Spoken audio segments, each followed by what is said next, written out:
अगर भारत में सबसे कॉमन बीमारी की बात की जाए तो वो शायद गैस की प्रॉब्लम होगी, जो शायद हर एक व्यक्ति को होगी। अगर व्यक्ति 30 साल के ऊपर का है तब तो उसे गैस की प्रॉब्लम होनी ही होनी है। हालांकि ये प्रॉब्लम नहीं है, ये तो बस बॉडी का एक नेचुरल प्रोसेस है। इसी गैस के चक्कर में हम तरह तरह की दवाइयां खाना शुरू कर देते हैं। हमारे शरीर में दर्द होता रहता है, सांस लेने में दिक्कत भी हो सकती है और सीने में जलन भी होना शुरू हो जाती है। इसीलिए आज इस गैस के बारे में हम ढंग से जान जाएंगे कि हमारे शरीर में, हमारे पेट में ये गैस बनता कैसे है, जिससे आज के बाद आप कभी भी इस विषय में मिसलीड ना हो पाओ। देखिए, गैस हमारे पेट में डिफरेंट सोर्सेस से आते हैं, जिसमें से 3 सोर्स हैं। हमारे सांस के द्वारा, पेट में भोजन का एसिड के मिलने के बाद गैस का बनना, और हमारे लार्ज इंटेस्टाइन में बैक्टीरिया के कारण गैस का बनना। चलिए इनके बारे में हम एक एक करके जानना शुरू करते हैं। देखिए, जब हम मुंह से सांस लेते हैं, खास तौर से जब हम पानी पीते हैं, भोजन करते हैं या जब हम बहुत ज्यादा बोलते हैं, तो हम अपने अंदर गैस को भी इनहेल कर लेते हैं। यह गैस सीधे हमारे भोजन या पानी के साथ हमारे पेट में भी चला जाता है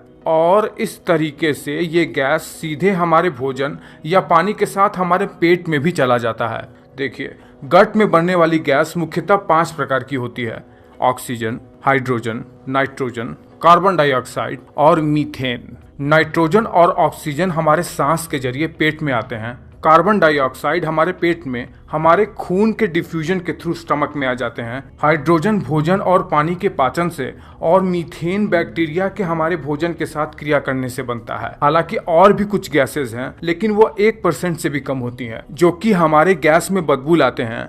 मेनली सल्फर रिच गैसेस। जब भी हम कोई भोजन खाते हैं तो पहले वो हमारे आमाशय में जाता है, जहां पर वो एसिड से मिलकर फूड का ब्रेक डाउन होना शुरू हो जाता है, और जब ये भोजन छोटे छोटे टुकड़ों में टूट जाते हैं, उसी समय स्टमक गैस भी प्रोड्यूस करने लगता है, जो कि डकार के थ्रू हमारी बॉडी से बाहर निकल जाता है। और अगर डकार के थ्रू ये गैस हमारे बॉडी से बाहर नहीं निकल पाता है तो ये भोजन के साथ ही छोटी आंत में पास हो जाता है। पर स्टमक में बनने वाली गैस बहुत ही स्मॉल अमाउंट में होती है। जैसे ही ये फूड हमारे छोटी आंत में पास होता है, छोटी आंत में बाइल जूस और पैनक्रियाटिक जूस इस भोजन के साथ मिलकर इस भोजन को छोटे छोटे यूनिट्स में तोड़ना शुरू कर देते हैं। जैसे प्रोटीन को अमीनो एसिड में, फैट को फैटी एसिड में। लेकिन जब ये कार्बोहाइड्रेट को पचाने का प्रयास करते हैं तो कार्बोहाइड्रेट के कुछ पार्टिकल्स छोटी आंत में पूरी तरीके से पच नहीं पाते हैं। इसीलिए ये रैपिडली फर्मेंटेबल कार्बोहाइड्रेट वाटर के ड्रैग के साथ ही अब बड़ी आंत में चला जाता है, और बड़ी आंत में जाने के साथ ही हमारे गट में गैस बनने का असली प्रोसेस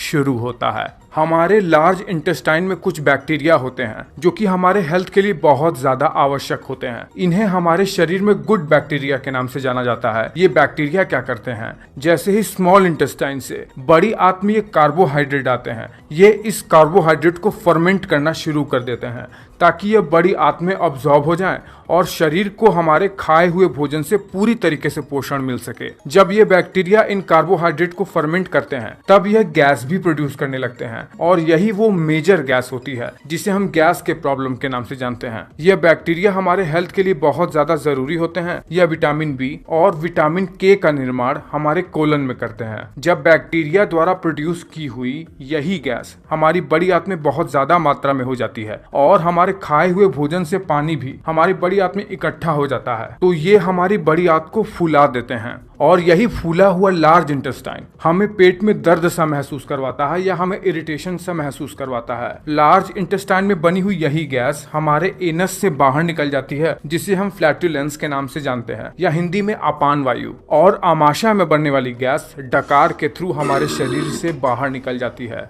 आपको ये वीडियो कैसा लगा है मुझे नीचे कमेंट करके बताइए। अच्छा लगा है तो लाइक जरूर करना।